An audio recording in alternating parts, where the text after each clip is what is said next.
Hi, everyone. Judge Andrew Napolitano here with Judging Freedom. Today is Friday, February 24, 2023. It's 3 o'clock sharp in the afternoon here on the East Coast of the United States. Scott Ritter is our guest. Scott, since last we spoke, the drama in Ukraine, of course, was the surprise visit of the President Biden. Intending to Bigfoot the pre-announced speech the next day by President Putin. President Putin gave the speech nevertheless. So I want to start by running a little bit of a clip from President Putin's speech, in which he basically says what you have been saying, which is that the West started the war. They started it. Gary, the Kiev regime provided artillery and aviation and other weapons to attack Donbass back in 2014. In 2015, they attempted again to directly attack Donbass. They continued shelling, terror in relation to citizens. All of this was completely against the documents that were accepted by the United Nations Security Council. I would like to repeat, they started the war, and we used the force in order to stop it.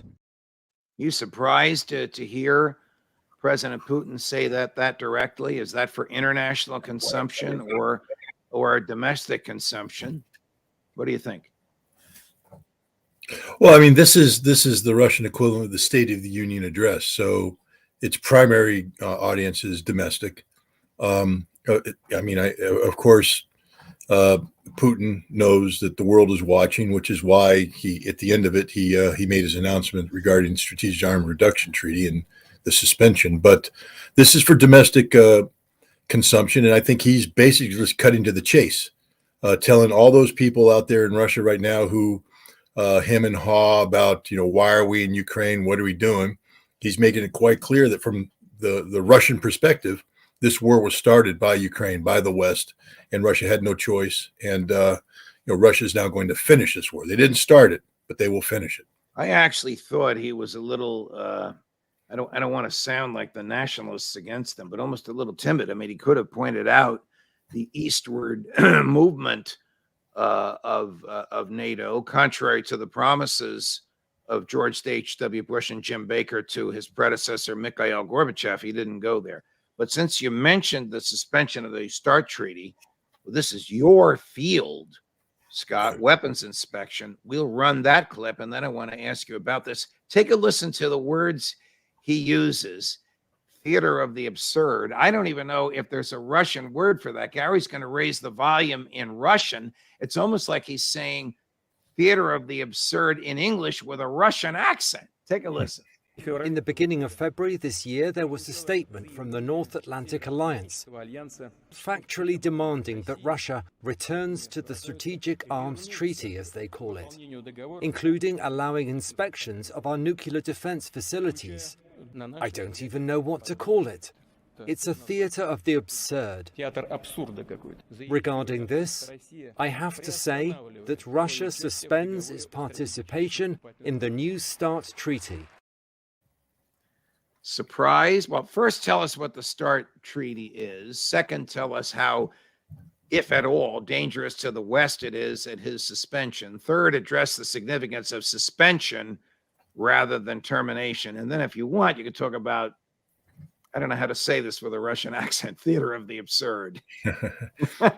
Well, we'll start with the New START treaty. The Strategic Arms Reduction Treaty was one of the most important arms control endeavors undertaken by the United States and the former Soviet Union, and then later on Russia. It helped draw down the massive quantities of strategic nuclear weapons that both sides had, from the tens of thousands down to, right now we're talking about 1,550, which is the limit. And if anybody doesn't understand the implications of that, then I can't help you. To go from 30,000 strategic nuclear weapons to 1,550 is a big deal.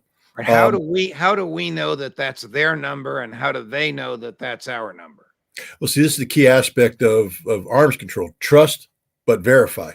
this is what I used to do. I was in the verification business, and my job Right. was to Right. go in and on the ground, eyeballs on target, engage my brain, and ensure that the Russians or the Soviets at the time were doing that which they were required to do. They were doing the same with us.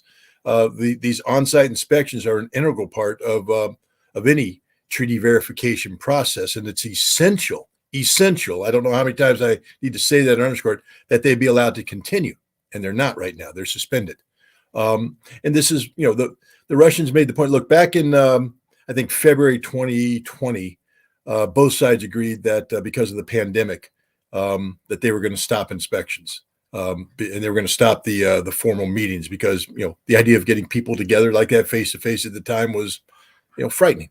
And in early 2022, both sides started talking about, hey, maybe it's time we get back into doing this. But the problem for the Russians was, in order for them to send inspections to the United States, they have to overfly Europe. And Europe said, no Russian aircraft to be overflying. We have sanctions. And the Russians went, well, how do we implement this treaty? And the Americans are like, well, that's your problem, not our problem. And then when the Americans tried to send inspectors over, the Russians went, time out, pal. If we can't do it, you can't do it. And then both sides started to talk about it. And then they were going to have this meeting of the BCC, they call it a consultative committee for the treaty, in Cairo, Egypt, because Switzerland had lost its neutrality status, according to the Russians, by supporting the EU against Russia. So they're going to meet in Cairo, but at the last second, the Russians pulled out. And what they said is, hey, you guys are engaged in the business of trying to destroy us. You've said it straight up. You want to strategically defeat Russia. And you backed out of the ABM treaty, the anti-ballistic missile treaty. And so we built missiles to defeat your missile system. And now you want to destroy us and send inspectors in to inspect our missiles that we built to defeat your missile system while you won't let us inspect. That's just not the game we're going to play. So we're suspending this right now. Russia says that they will continue to abide by their obligations, but there won't be any on-site inspections. There won't be any exchange of data. There won't be anything. And this treaty expires in 2026. And if they don't have another treaty on the deck to replace it, we're in for an arms race that could lead to literally the end of the world. In the interim between now and 2026, will the Russians enhance the size of their military arsenal? No. Okay. And since the treaty is bilateral and one side says no, is that carte blanche for the U.S. to increase the size of its arsenal? The U.S. would have to withdraw from the treaty in order to do it. There's no carte blanche. The U.S. has legal obligations. If the U.S. is upset with what the Russians are doing, they can withdraw from the treaty, and then they're unfettered to do what they want. But right now, the United States contends that it wants. And let's point a couple things out about the Russians. The U.S. withdrew from the ABM treaty in 2002, the anti-ballistic missile treaty. Right. Russia has not acted to, you say carte blanche. Russia hasn't built new anti-ballistic missile system. Russia is abiding by that. The U.S. withdrew from the Intermediate Nuclear Forces Treaty. Russia hasn't fielded any new INF weapons. Only the U.S. has. Russia is serious about arms control. People need to understand that, but that has to be arms control that is mutually beneficial. They're tired of playing a game where the United States negotiates in bad faith, which is what New START was. What is I'm switching gears a little bit. What is the message that the Russians perceive by President Biden's presence in Kiev? Weakness. Look, the United States had to ask permission. It wasn't a covert mission. It was secret only to the American people. The United States had to go to the Russians and say, hey, Biden's going to Kiev. Make sure you guys don't bomb Kiev while he's there. And the Russians went, we don't care. Go. So there's no secret there. The Russians could care less. They've been letting people go back and forth to Kiev all along. I mean, it's an artificial environment because from the Russian perspective, Zelensky's the greatest thing that's happened to them here. He's a weak leader. He does really stupid things. And he, basically he's sacrificing the Ukrainian army. I mean, it's tragic, but, Zelensky's insistence, for instance, on defending Bakmuk to the last man is a gift to the Russians. It's a bloody gift. What is the significance of Bakmuk? Is it symbolic, or would it be like the Canadians taking over Detroit or the Mexicans taking over El Paso? I mean, is there some strategic significance, or is it just symbolic of who controls Bakmuk? Why all the bloodshed over a city that most Americans never heard of before a year ago? Well, the Bakhmut and its sister city of Soledar, which the Russians took last month, are heavily fortified places, heavily fortified, and they represented sort of the keystone to the current Russian or Ukrainian defensive line that's been in place since 2014. And so, as long as Soledar held, then Bakhmut was important. But now Soledar's fallen. The line's been compromised. There's better defensive space behind Bakhmut. There's higher terrain. Dig in. The Ukrainians would have a better ability to defend. But Bakhmut's been the center of attention since May. This battle's been going on since May. And the Ukrainians have just basically, this has become symbolic. This is their Stalingrad. And they are going to put everything they got into it to keep it from falling. They're fighting. Look, Perozhkin, the head of the Wagner group, who's leading the attack here, he straight up said the guys they're fighting are some of the bravest men he's ever seen in his life. He said that he won't tolerate anybody speaking badly of the Ukrainians. He said they have bigger than anybody he's ever met. They're putting up a good fight, and they're hurting him sometimes. And he salutes them. Now, his soldiers, the Wagner guys are winning the battle, and but it's a hard fight because the Ukrainians are putting everything they have into it. Everything. If you look at the concentration of forces, it's thinly held all around. Bakhmut is this giant mass of blue where the Ukrainians put everything there. When the Russians win Bakhmut, everything else is tissue paper thin, the remaining defenses. Well, comparatively, but again, let's just go back to what Perozhkin said. A tissue thin held by guys with a big pair. Spirit. Yeah. Right. And nobody should ever denigrate the Ukrainian soldiers. Their courage is unbelievable. Their skill is admirable. Their tenacity is, worthy of praise. So when I talk about the Russians winning and things like this, I'm not saying the Ukrainians can't fight. The Ukrainians can fight. It's just that the Russians fight better and have more stuff to fight with. When and where is the onslaught coming of 300 to 500,000 Russian troops? I believe it's already started. I mean, the key aspect to any battle is to shape the battlefield, and the Russians are doing that right now with attacks all along the front that are designed to press the Ukrainians and have them commit their reserves. And once the Russians identify weaknesses in the Ukrainian lines, then the Russians will exploit it. But the offensive's already begun. It's not the big one, but nothing's that way. You start with reconnaissance right. And force, probe right. The lines, and that's happening. We're going to put up a full screen. It's going to block your face and my face, but it's a list of what the president promised President Zelensky earlier this week.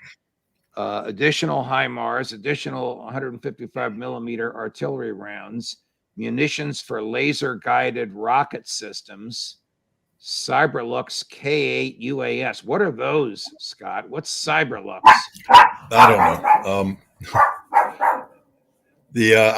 I don't know that. I have to look that up. Okay, mine clearing equipment. We know what that is. Secure communications. We know what that is. Funding for training. Well, that's cash. We don't know where it's going to go. So $2 billion total.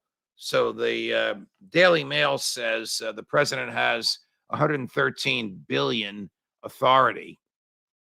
I thought Congress only gave him 100. Okay, they say it's 113. They say he spent 48.6, and now this is an additional 2. So he's over the 50 billion mark. He's spent close to or a little more than, whether you think the total is 100 or 113, of what Congress gave him.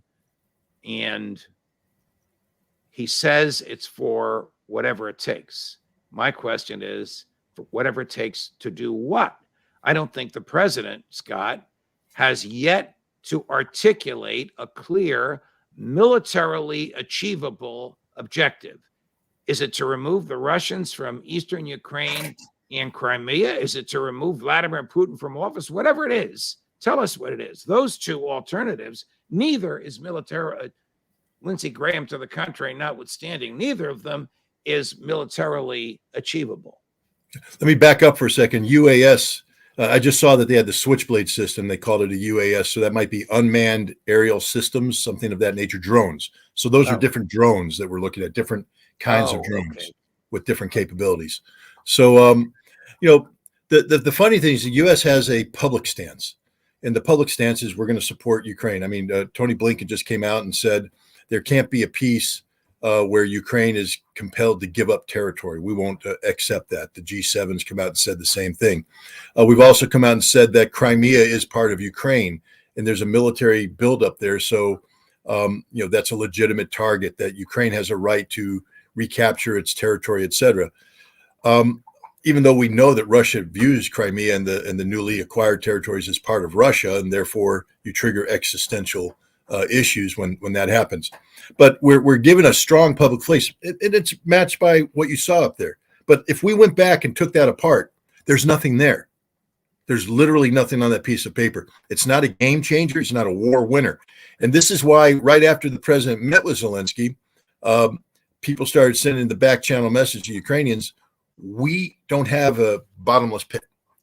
We don't have an infinite supply of ammunition. Fact is, they say HIMARS ammunition and 155 millimeter ammunition. I'm telling you right now that the commanding generals in the Pacific are going, stop. Y'all are talking about a potential conflict with China. I need every 155 millimeter round of ammunition, HIMARS ammunition, ear tag for this fight. Stop giving it away to Ukrainians. We have to start looking out for national security interests of the United States. And so they're not getting a lot. They're not getting what they need. You mentioned China. I want to ask you about China. China says it's willing to mediate negotiations between Ukraine and Russia. I mean, that would be absurd. As a judge, I mediated thousands of negotiations, but I wasn't secretly rooting for or on the side of one of the people involved in the negotiation. China doesn't want to see Russia lose this, does it? No. And the Chinese, look, the Chinese are playing a diplomatic game here. They've put forward a proposal, and it's been rejected. But now China gets to say, we gave you a shot, guys. We put something on the table. You wouldn't even talk to us about it. So it's all on you. What happens next is on you. And sticking with China, the Defense Department announced this morning, I don't know why they say this. I don't know why they do this. They're sending all of 200 troops to Taiwan. What the hell is that for? Well, they're not combat troops. These are training troops. They're going in there to start, training the Taiwanese force. But this is a dangerous escalation because now it puts American troops potentially in harm's way if there was to be a conflict down the road. And it's sending the wrong signal. I mean, the Chinese are sitting there saying, don't tell us you're coming to the defense of Taiwan. Remember, you're not supposed to. There's this one China policy we have, all these agreements that we have. And now you guys are telling us that you believe in the one China policy, but you're sending a couple hundred trainers there to do what? Because the next step is to begin pre-positioning equipment. And sooner or later, we're going to cross a red line. And I have a feeling that the Chinese take their red lines pretty seriously. And so this could trigger war. Joe Biden may very well want to run for re-election as a wartime president, like his heroes, Abraham Lincoln and FDR. Is he crazy enough to think that he can avoid World War III by fighting the Russians in Ukraine and the Chinese in Taiwan? This is insane. A school child would know this is insane. I'm not a big fan of Joe Biden, so I don't want to, I need to say that right up front. I have a bias against him, but I don't want to accuse him of being insane. But you hit it on the head. If he thinks that being a wartime president is what it takes to win election, and that means he's willing to sacrifice this country to get elected. And I'm telling the American people right now, any politician that's willing to put his political ambition ahead of the general welfare of the nation should never be allowed anywhere near elected office whatsoever. I hope that's not the case, but but he's surrounded by people who are sycophantic enough to promote these policies. I mean, how else do you explain what we're doing with Ukraine? How else do you explain what we're doing with Taiwan? These are not policies undertaken by peacemakers. These are policies undertaken by people who are playing the game of war without really understanding the game they're playing. one of your nemesis on this program, and he's a nice guy, and the viewers love to hate him, is Jack Devine, career CIA, in charge of monitoring Russian espionage here and in charge of perpetrating espionage against the Russians there. I asked him the other day how he would define victory. Here's his answer. You push until the Russians cease and desist. I don't believe there's peace, right? But I do think you'll reach a point where everyone's using up so much ammunition, so many soldiers have died, that you slow down the pace of war. No one wins. War could go on for a long time, but it will not go on for a long time at this level. And victory is not about Ukraine. It's the geopolitical risk of the world today, and it's the China, Russia, and their allies, the alliance against the West. If Russia fails to accomplish its goal, he will go. And that will change the geopolitical. There's bigger thing at play here than just the current day-to-day fighting. And I think there's a world that's going to be unstable if we allow Putin to go unchallenged. And I think we're doing a very good job of challenging him. Well, you may not agree with what he said at the end, but do you agree with him that the war will go on for a while? I mean, maybe not at this level. I mean, Putin could very well declare victory tomorrow. He controls 17% of Ukraine. I know he wants to finish what he's doing in Bakmuk, but what do you think of what Jack just said?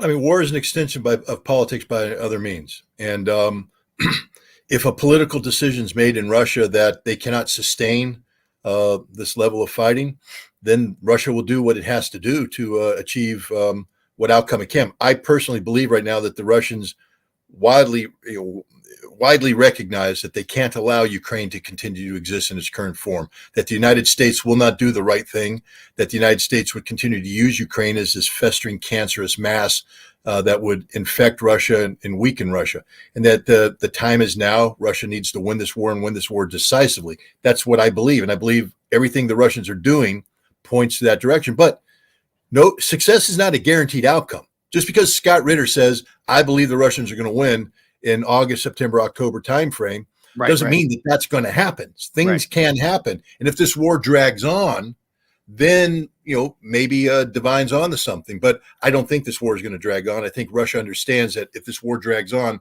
they lose. And that's not an outcome they want. Within 36 hours of President Putin's State of the Union speech, his predecessor, President Dimitri Medvedyev, who today is the vice chair of the Russian equivalent of the National Security Council, made some startling claims that it might be necessary for Russia to go all the way west to the Polish border, and it might be necessary for Russian troops to cross the Polish border. Now, why would he say that? Medvedev is the bad cop to Putin's good cop.